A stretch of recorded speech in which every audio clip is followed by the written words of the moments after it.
The story of the kings and queens of England is more surprising than you might think. It's a fine drama, 1,000 years of tales of lust and betrayal, of heroism and cruelty, of mysteries, murders, tragedies, and triumphs. The story of the Stuarts is, when you think about it, the most surprising of all. It's the story of a country deciding that it should abolish the monarchy and become a republic, and then, without any outside force or pressure, overthrowing the republic and making itself a monarchy again. That never happened anywhere else. Why did it happen here? James became King of Scotland when his mother Mary fled to England in 1567. He was 1 year old when he was crowned James VI. He grew up learning how to steer a path between religious fanatics and the violent Scottish nobility, and at the same time acquired a serious scholarly education. He was very proud of that. He pleaded for his mother's life, but accepted the fact of her execution by the English Queen Elizabeth. Business was business, and he had no memory of Mary.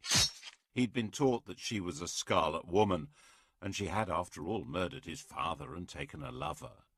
He was the recognized heir to the English crown, and he wasn't going to put that in danger. And so in 1603, when Elizabeth the Virgin Queen eventually died, the oldest monarch England had ever had, he came from Edinburgh to London for his coronation.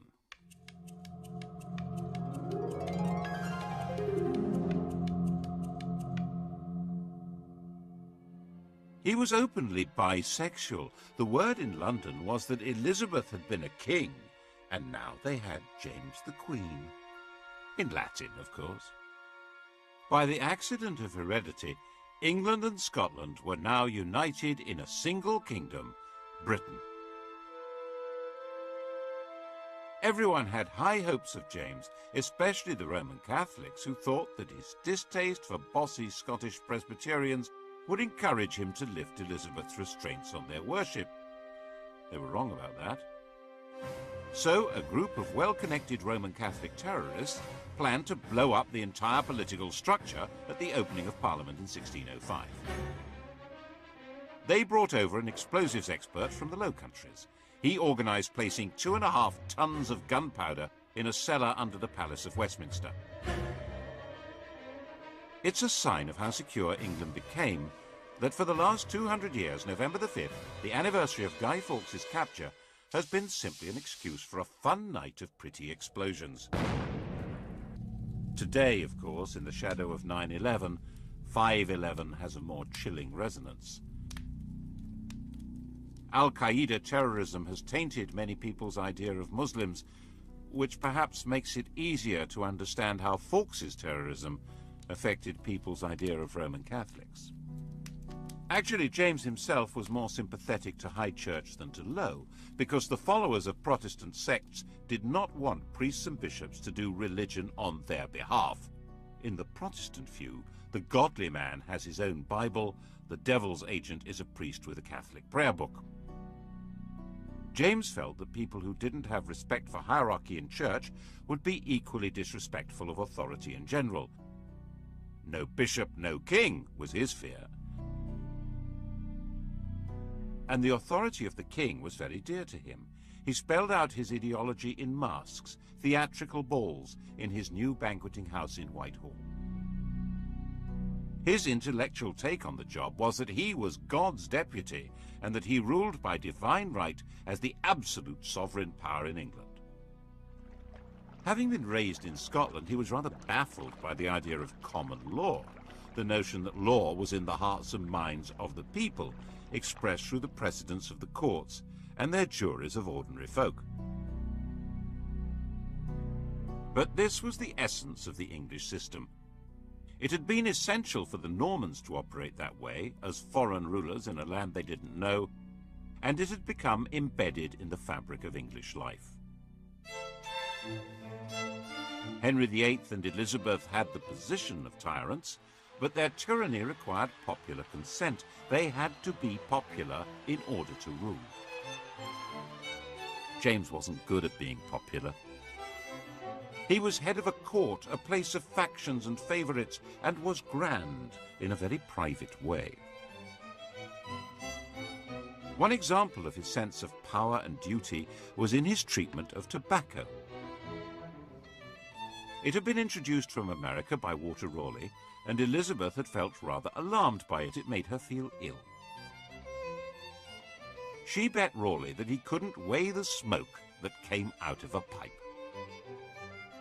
Raleigh knew how to perform. He weighed an ounce of tobacco, smoked it, weighed the ash, and the missing weight was the smoke. Elizabeth laughed and paid up, saying she'd seen men turn their gold into smoke, but this was the first time she'd seen smoke turn to gold.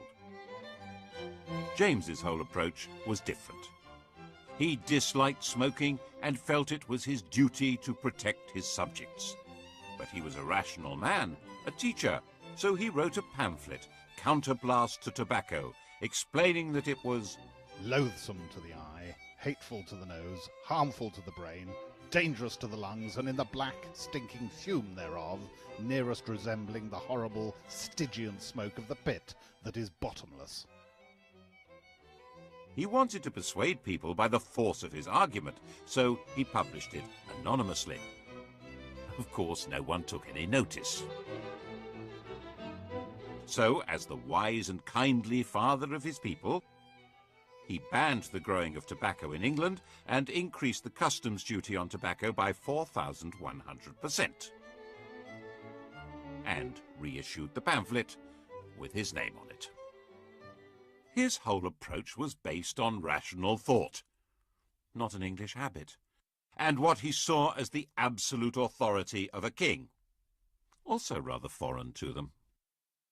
And his authority was not backed by any army, and his income was too small to run both the court and the government. The regular royal income came from rents on lands, feudal dues, and customs duties.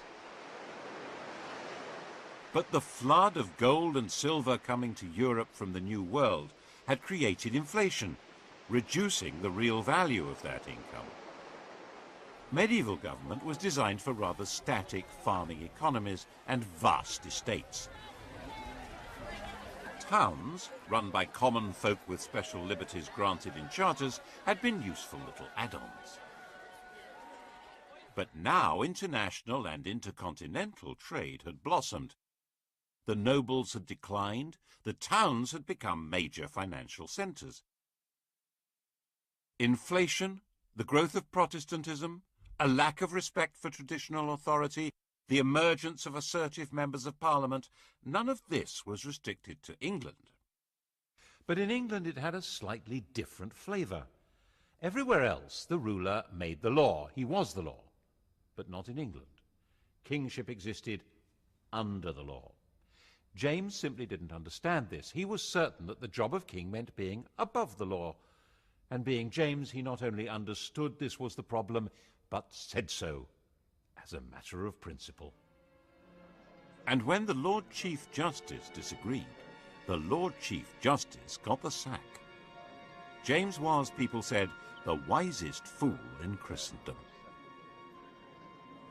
He needed to raise taxes, but taxation was always regarded as a special event. Taxes might be levied if there was an emergency need for cash, but the law said that this could not be done without the agreement of Parliament, which gave the Commons the chance to present demands to him.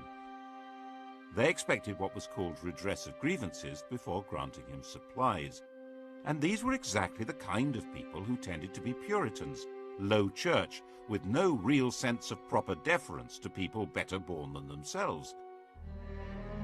So he avoided that as much as possible. His way of life didn't help either. His diversions were hunting, an obsession, and pretty young men, another obsession. Right at the start of his reign, he took up with a pretty young Scot who'd been his page. Robert Carr was given the estate of the executed Walter Raleigh and quickly became a viscount and a privy councillor. When Carr decided to wed the married 17-year-old Countess of Essex, who hated her husband, James helped to sort out the divorce. The Countess's family, the Howards, detested Carr, but realised this was the best way to get into favour at court. Carr's close friend, Sir Thomas Overbury, tried to warn him off that filthy, base woman, which annoyed the Countess. So the sweet young couple poisoned Sir Thomas, which opened the door eventually to the Howards' enemies, who exposed the murder plot to James, while providing him with another very beautiful young man, George Villiers, to take Carr's place. Carr and his wife were sentenced to death, and Villiers, whose legs were wonderful, became the Duke of Buckingham, and the murderous couple were pardoned.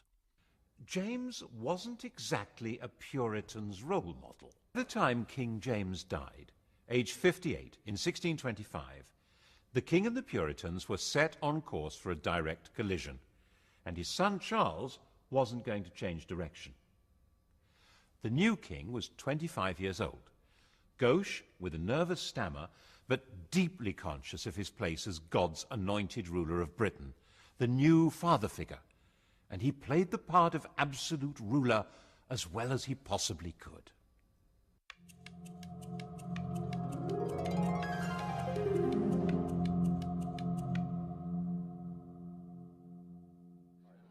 Of course, it was not the part that the Puritan merchants and gentry wanted played. They refused to grant taxes without being allowed a role in government, so Charles tried to manage on the sources of revenue that didn't need parliamentary approval. The most celebrated example was when he levied ship money. An ancient law was unearthed obliging seaports to provide ships in times of war. True, there was no war, but there were pirates, weren't there? In 1634, Charles made his demand and told the ports they could pay cash instead, ship money.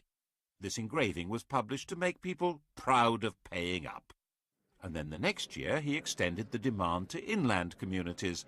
Otherwise, it would be unfair.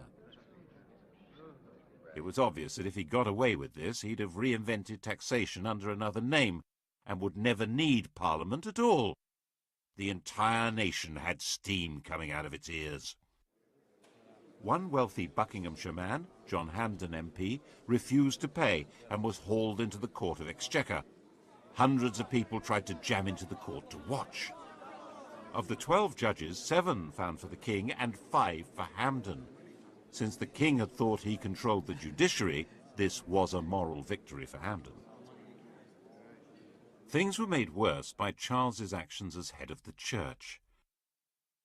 He regarded Puritanism as fundamentally seditious, which made many people think he was really a closet Roman Catholic. He wasn't, but he was determined to impose a uniform system of worship which was decidedly high church. And that simply added to the anger of a growing Puritan class. And in Scotland, it was met by direct rebellion. Without the money to hire reliable troops, and with popular hostility in London making life positively dangerous, Charles had to accept restrictions on his power which were to him intolerable. In 1641 he agreed Acts of Parliament which took many powers from him, including the right to dissolve Parliament and the right to raise customs duties without its consent. In January 1642, in a state of confused desperation, he tried to arrest 5 members of the Commons by actually turning up there with armed guards. He failed, and faced with violent anger in the streets, he fled from London. In November, the now inevitable civil war began. People were called upon to choose between their king's determination to break the pretensions of Parliament and Parliament's determination to limit the power of the king. Most people actually didn't think they wanted to get involved, but the war grew with a murderous logic of its own and gradually became more bitter and more inescapable. It's now reckoned that possibly 250,000 people died in battle, of starvation, of disease, as a result of the fighting, out of a population of about 5 million. That's a far higher death rate than in the First World War. When the war ended in 1646 with the defeat of Charles's forces, an attempt was made to negotiate a settlement. But Charles was a dishonest negotiator, simply using this opportunity to try and organise the conquest of England from Ireland and Scotland. And then something quite new happened. In the brief and decisive Second War, the Parliamentary Army developed a revolutionary will of its own. When Charles was recaptured in 1647, Parliament tried to disband its forces, but General Fairfax and his men proclaimed that they were not a mere mercenary army and flatly refused to go home. Their job wasn't finished. The revolution had to be completed. They said it had to be established that the House of Commons was the supreme authority of England, and the king was, but at the most, the chief public officer of this kingdom, and accountable to this house. That was in September 1648. The Commons said, "Don't be so silly." You are exceedingly deceived, for God gives the king his authority. The army wasn't happy with that, so it crushed Parliament. It occupied London, used St. Paul's as the cavalry stables, and looted the treasury. 45 MPs were arrested, 146 were barred. The rump that remained were in effect the members chosen by the army, who would do what it wanted, which was to put Charles on trial for treason, for levying war against the Parliament and Kingdom of England. The Rump Parliament, as people called it, resolved that they could make laws without the consent of the king or of the House of Lords, and then passed a law setting up a court to try the king. Charles said that he didn't recognize the court, as someone needed to explain to him what authority it possessed. On the 27th of January 1649, this court condemned him to death. Charles was taken to the banqueting house, that theatrical set built by his father for dramatic presentations in which the scripts were all about the glory of royal power. It was no longer used for those masks. Charles had commissioned Rubens to make paintings for the ceilings, and they were too precious to be damaged by candle smoke. The ideology of the performances had now been put on permanent display by Rubens. The paintings celebrated James's absolute rule, casting out war and discord, bringing peace, harmony, order, and prosperity to a grateful people.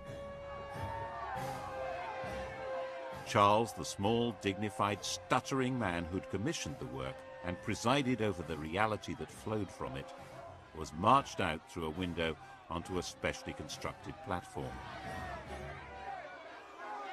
He wore a thick vest so that he would not shiver with cold, which might be mistaken for terror. And on that stage he knelt with calm dignity, and his head was cut off. Britain no longer had a king.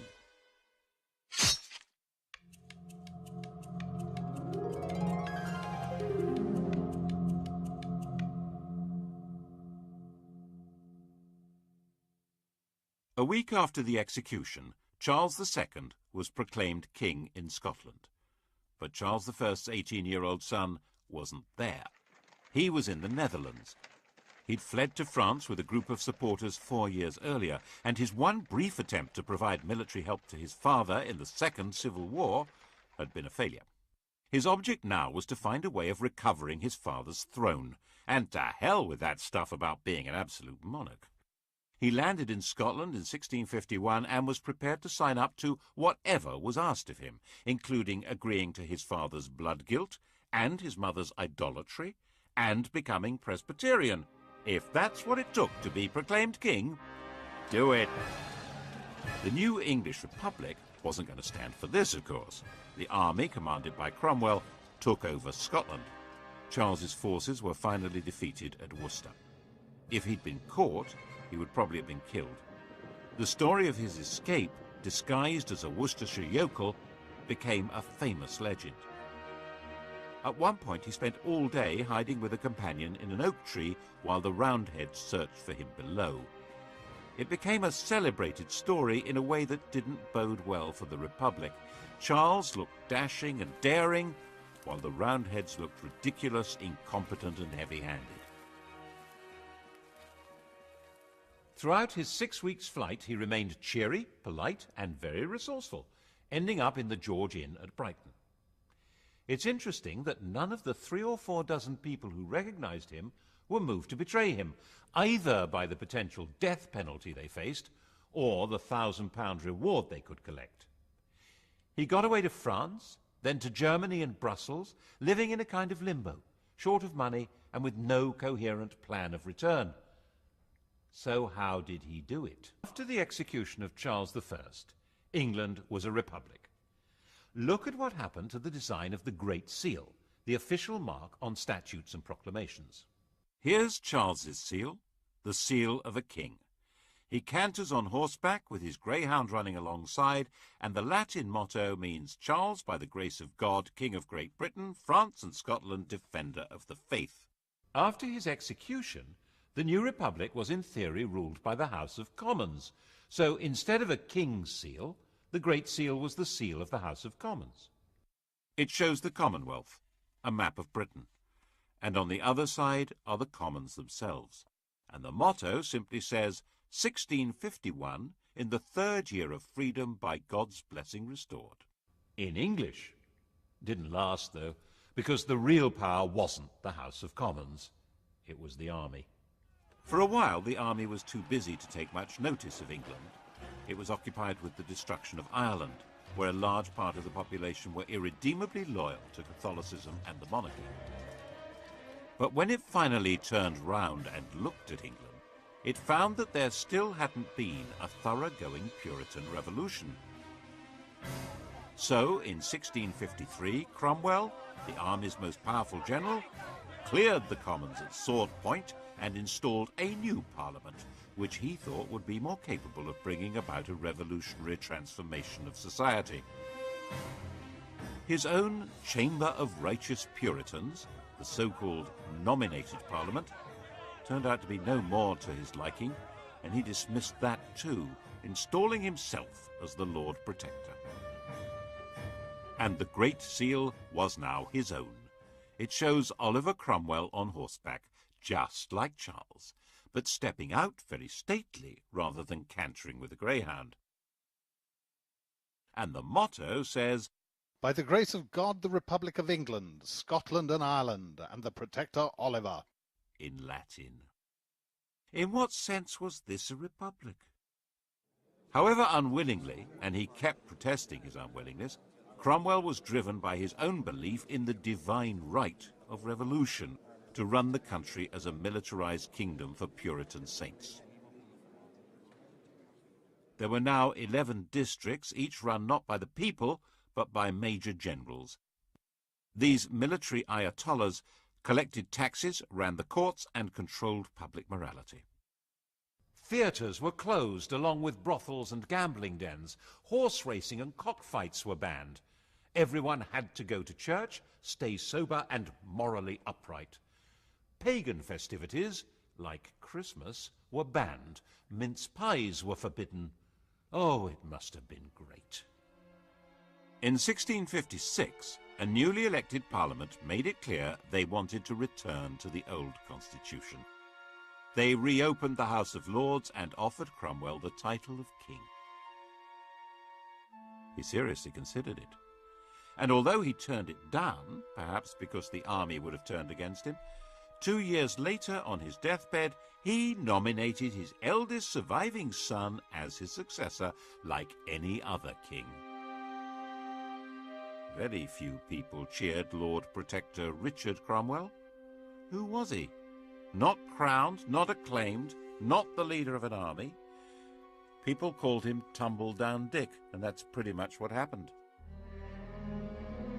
Early in 1660, one of his father's commanders, General Monk, seized London and summoned a special parliament to invite Charles II to return to the throne. If you're going to have a king, it might as well be one with the right credentials. Tumble-Down Dick became a private citizen. He changed his name and became a lodger in Cheshire. 30 years later, he wrote to his daughter that his safety was to be retired, quiet, and silent. He would have made a good constitutional monarch.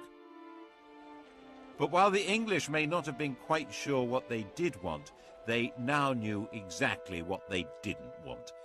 Anything run by soldiers or Puritans. No matter what else would happen in the world, England would never again let a military man have any political power. And a deep and abiding suspicion had been created of anyone who looks like a revolutionary or a religious enthusiast. Actually, this explains a lot about English history. Most countries were at some time in the last 300 years infected by revolutionary fervour or ideological passion. But England, it seems, has been vaccinated. It's been pretty much immune to political feverishness. Still is, I think.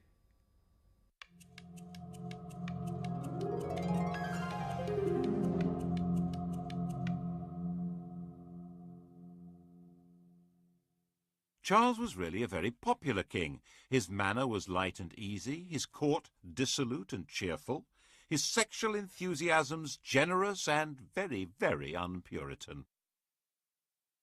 As those great historians Sellers and Yeatman put it in 1066 and all that, not so much a king, more a monarch. The years since his father's execution were called the Interregnum, and the idea was to pretend that nothing much had really happened. The parliamentary records for those years were torn up. An Act of Parliament gave the new king control of the armed forces, and Parliament agreed to give him an inadequate annual revenue. 10 of the people who'd been involved in the execution and trial of Charles I were themselves put on trial, and then hanged, drawn and quartered. Cromwell and 3 other military commanders of the parliamentary army were also put on trial. They didn't put up a very convincing defence, being dead. Their bodies were dug up and hung in chains at Tyburn. It was all good popular entertainment, and theatres reopened and maypoles were back in business. Merry England had been restored. Charles had given a written promise of pardons, arrears of army pay, and what was called liberty of tender consciences in religious matters. He also confirmed land purchases made during the Interregnum, which helped maintain stability, but was a bit of a blow to cavaliers who'd lost their wealth and their land by being on the wrong side. In a way, the sense of a new beginning was strengthened by the destruction of the capital by plague and fire. Plague was a swift and grotesque disease, which had erupted frequently before, but in 1665 it took a firm grip and killed about 20% of the city's population. London was largely turned into a ghost city as the survivors fled. The king, who'd moved to Hampton Court, gave £1,000 a week to London charity. And then London began to burn. The king returned to the city with his brother James, the Duke of York, to take personal charge of firefighting in the streets. Everyone knew that the mayor had been too timid to pull down houses that might have created fire breaks until he was directly ordered to do so by Charles. It certainly helped the royal image, though it didn't help London much. The old, rotting, diseased structure was purified by an inferno that simply burned the place away as thoroughly as if it had been blasted by a nuclear weapon, and a lot more cleanly. And the new city that arose was a classic image of the political settlement of the restored monarchy. The old medieval structures had gone, but Christopher Wren's plan for a brand new city of piazzas and arcades was rejected. That was the sort of Renaissance princely city that existed on the continent. They were the stages on which state ceremonies could be impressively performed by grand leaders, not needed here. Wren was allowed to build a new modern cathedral and a swathe of churches in which altar, pulpit and congregation are positioned to be equally important, not too Roman Catholic, not too Puritan. But the old street plan was retained. Everyone could rebuild their own place on their own plot, and the narrow streets and little alleys of medieval London that still existed in everyone's memories regrew from the ashes, Even now, neither German bombs nor modern developers have quite destroyed them. There mustn't be another fire. Laws would insist on flat fronts, no overhangs, more brick. But the old city that had no overall plan, not even a basic map, reappeared with modern improvements designed not for a new life, but for a better continuation of the old one. Exactly. There was a general desire to better continue things as they had once been, rather than invent something new, or imitate something foreign. There was one other marker in the rebuilt London that showed what kind of country this now was. This fine column. It marks the site where the fire had begun. It shows the destruction of the city. There's Charles surrounded by liberty, genius and science, giving directions for its restoration. And there was originally an inscription explaining that the fire had been deliberately begun by papists. In order to the carrying on their horrid plot for extirpating the Protestant religion and our English liberty, and the introducing popery and slavery. It was nonsense, but a French watchmaker was hanged for his part in the non-existent plot. Robert Hubert. He wasn't in London when it happened.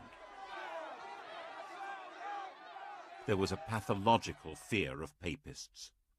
Awkward. Charles had a pension from the King of France given when he'd promised to convert to Roman Catholicism. The trick to being a king in this situation was, Charles understood very well, not to say exactly what his job was. There was a parliament, and it was beginning to form parties, one pro-monarch, one anti.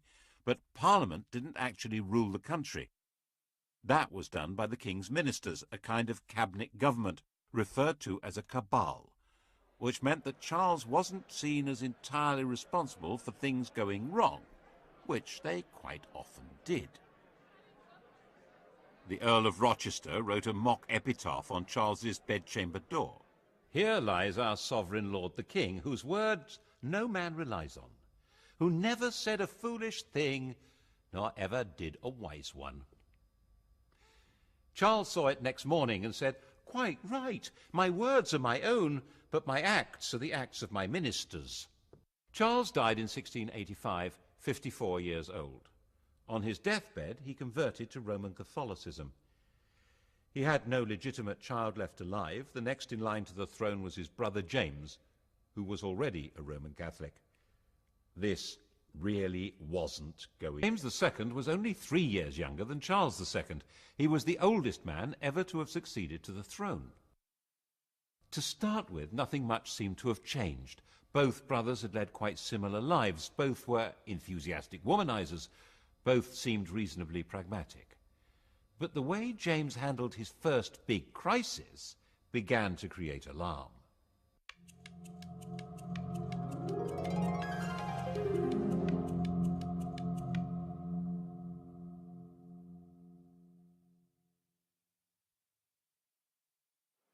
The restoration of the monarchy had obviously not been welcomed by everyone.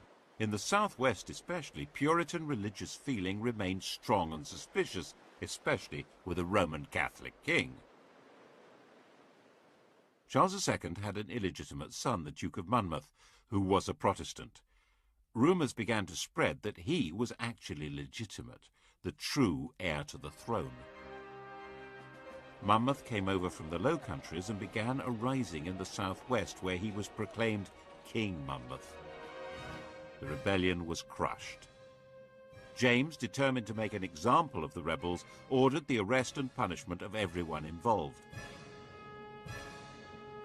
At each centre, Dorchester, Taunton, Exeter, Bristol, Wells, people were rounded up for a special court known as the Bloody Assize, punishing not just rebels, but anyone who was accused of even helping the wounded.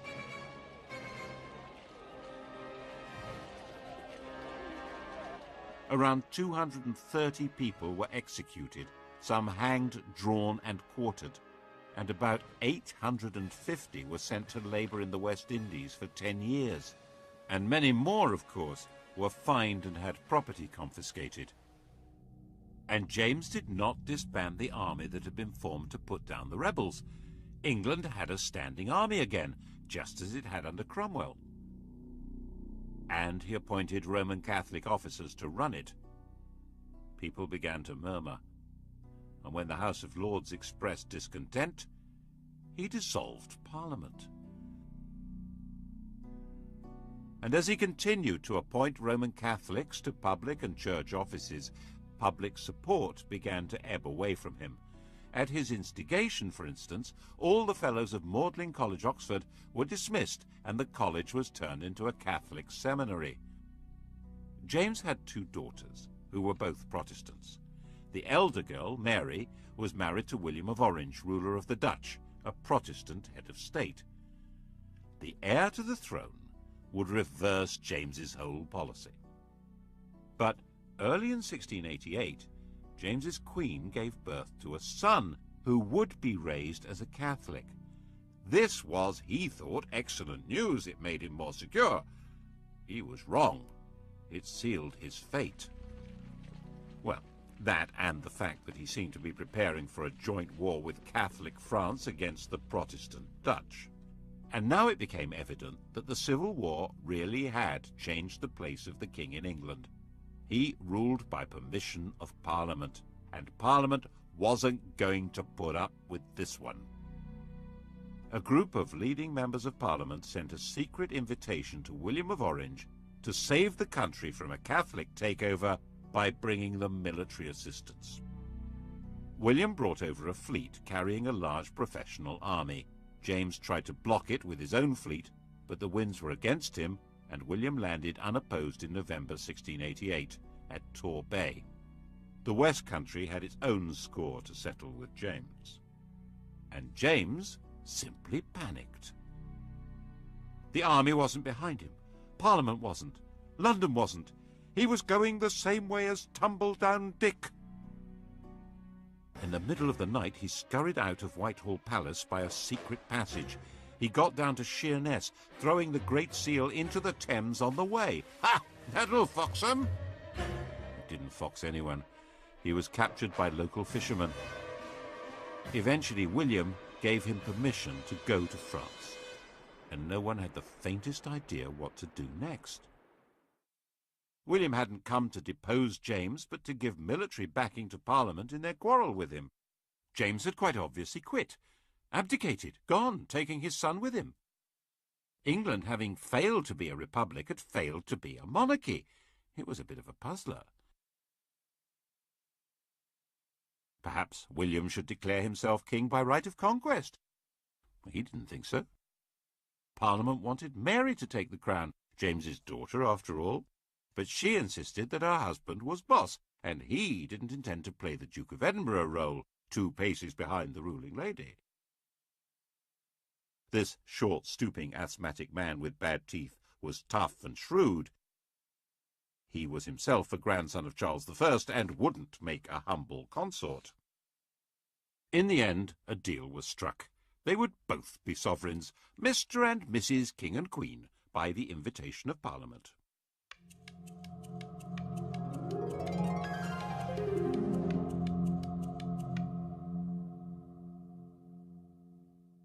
And they had to sign up to some basic rules.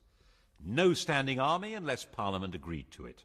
No raising of money without Parliament's approval. No royal power to lay down the law. The King and Queen couldn't appoint or punish judges. They couldn't make war without Parliament's consent, and Parliament would decide who could have the crown.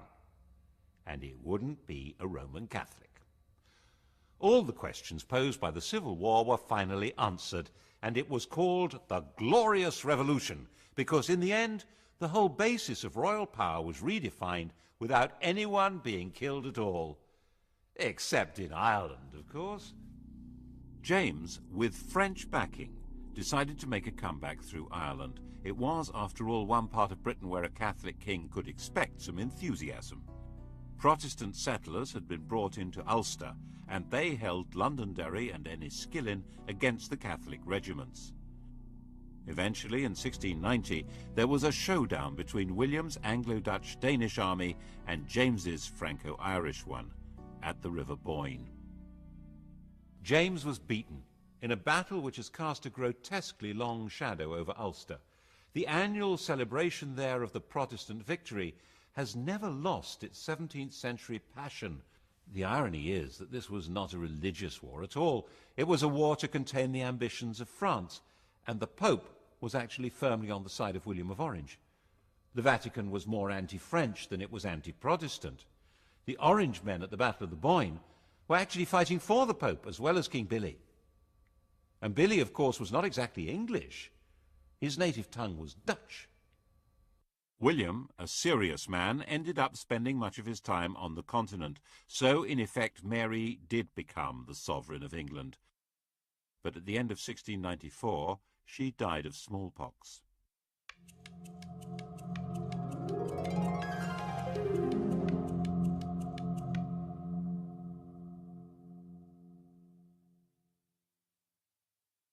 England was now in effect ruled by an oligarchy through Parliament. The king had a role, but by no means a commanding one.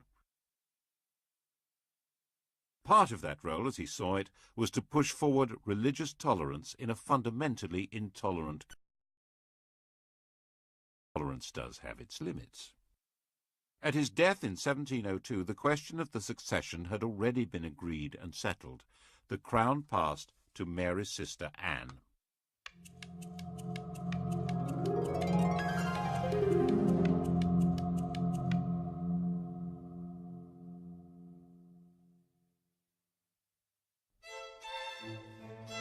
Anne was married, as Mary had been, to a foreign prince, but her husband, Prince George of Denmark, was no William of Orange.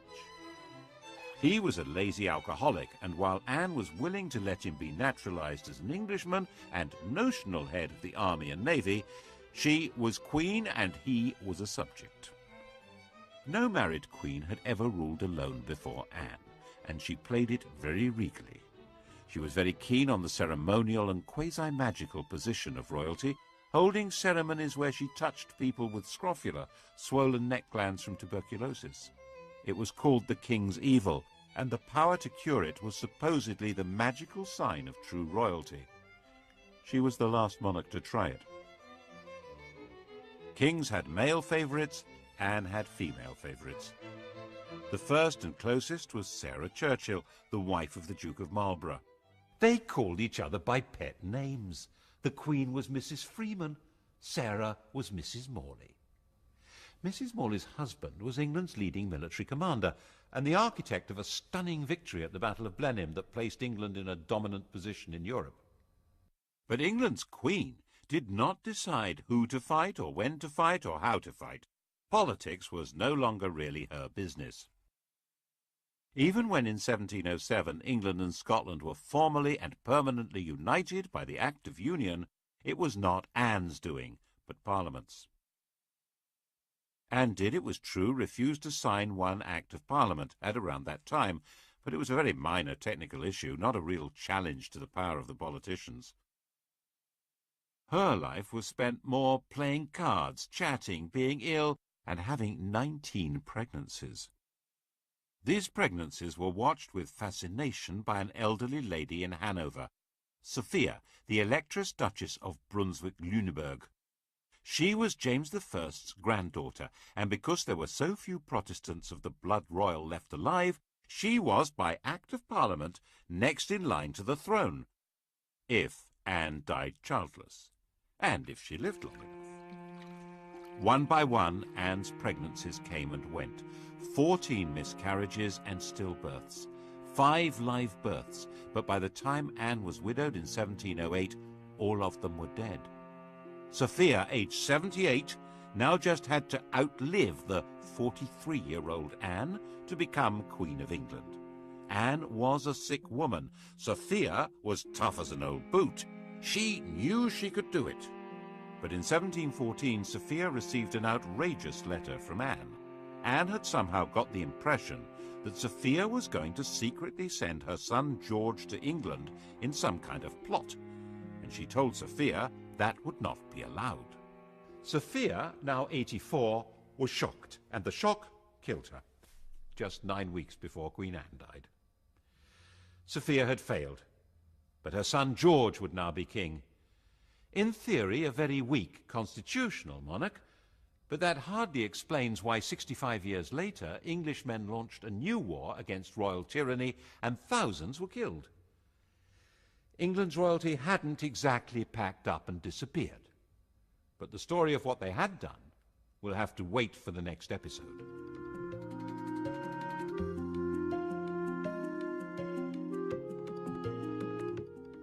Lust and madness loom large in the colourful reigns of the Georgians tonight at 10 o'clock. And to do a quick historical quiz about the Stuarts, Sky Digital viewers press red. Hardware coming up on UK TV history, the Hawker Hurricane and the aircraft carrier, decisive weapons.